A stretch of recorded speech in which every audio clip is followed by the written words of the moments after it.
I was in Washington then, and when they did the Chrysler bailout, as they called it. Right. Jamie Blanchard, who was a congressman whose district happened to include the Highland Park facilities for Chrysler, went to grade school with me.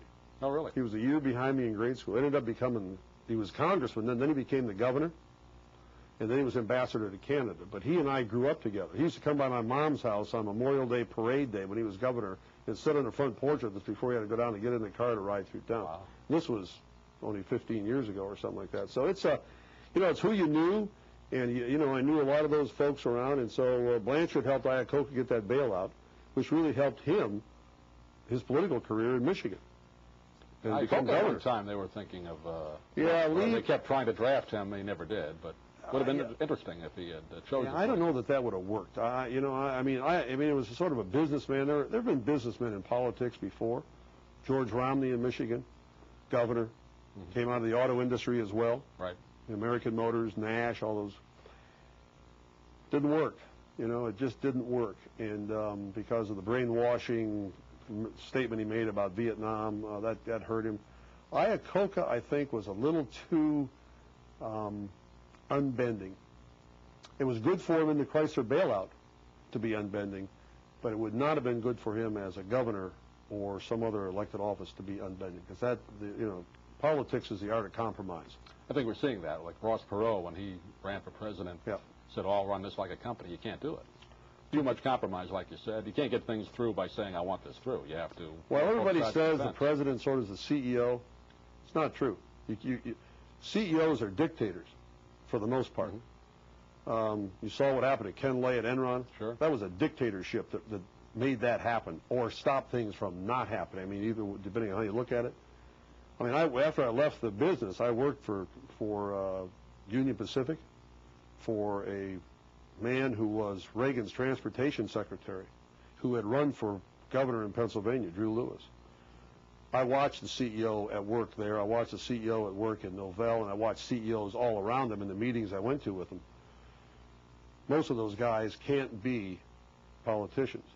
John Corzine, governor of New Jersey now, just held those New Jersey politicians by the throat until they came up with another 1% increase in the Jersey state tax. Unbending, needed it, shut the place down. Gambling casinos shut down, tollways shut down, the lottery shut down. And he did it. He knew what he had to do. But he had been a U.S. senator. He was a businessman, made a lot of money, ran for Senate, got elected, and then went back and became governor. So there's a businessman, but I think Corzine might have the art of compromise and dictatorship sort of blended in a good thing, because New Jersey's a tough state to run. And he's doing a pretty good job on that first sort of, And they did it early in his term too, which made he has the most leverage at that point. And he did it with his own. Put it down with 3 years. He did it with his own party. Right. He did it with the Democratic Party. Yeah. They hated him for it, but he forced them, and he got it. Let's just talk a little bit about you covered politics, like you said, for the newspaper business. Some of the great characters that you covered, while you were at the Detroit News. Well, there were a lot. George Wallace, covered Wallace quite a bit when he was running in '68. He was not dull. No, George was not dull. But I covered George, and covered him even after he was shot. When he went back and was governor of Alabama, I covered a couple of governors' conferences in New Orleans and other places after he'd been shot. And he was an interesting man, and really sort of metamorphosed himself, sort of like Strom Thurmond did, from a Dixiecrat to a Republican leader, as though all the things he did in the past never happened. At one time, he voted against the civil rights movement, didn't he? I'm talking about Strom Thurmond. Yeah. And what happens in politics, if you stick around long enough, you see yourself coming around the way you used to be. Even you're never dead. You're never. Look at Dick Nixon. Right.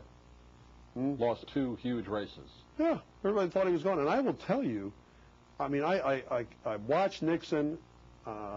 I got to know him after he left office, because he did some things for Drew Lewis, who he knew, and Drew had helped him in some other things. And I had to do some things with him. And even after he was finished office, he still had that pride where he came up and made a speech one time to about 50 CEOs up in New York, and I had set up the round table for him to talk, and he came in and he said, Gary, he said, I don't want that podium there. I said, well, that's fine, Mr. President. We can take care of that and move it out of the way. I said, why don't you? I thought you want to put your notes there. He said, I'm not using notes. And he went on a 1 hour after dinner tour of the world politically without a note and was exactly, right on the money, world leaders, what was going to happen, what this was, what that was. He's a brilliant man. He couldn't. I don't know that he could have run again and won any place because of his age and what happened to him, but he never stopped running. Really one of the best foreign policy presidents probably of all time. I think that's probably. He knew everything that was going on later in life. Yep, sure did. Our guest is Gary Schuster. This is It's All About Health. I'm Doug Miles sitting in for Rochelle Herman. When we come back, we'll talk a little more about Gary's experiences with CBS News and traveling around the world on Air Force One. So I hope you stay with us. We'll be back after these messages.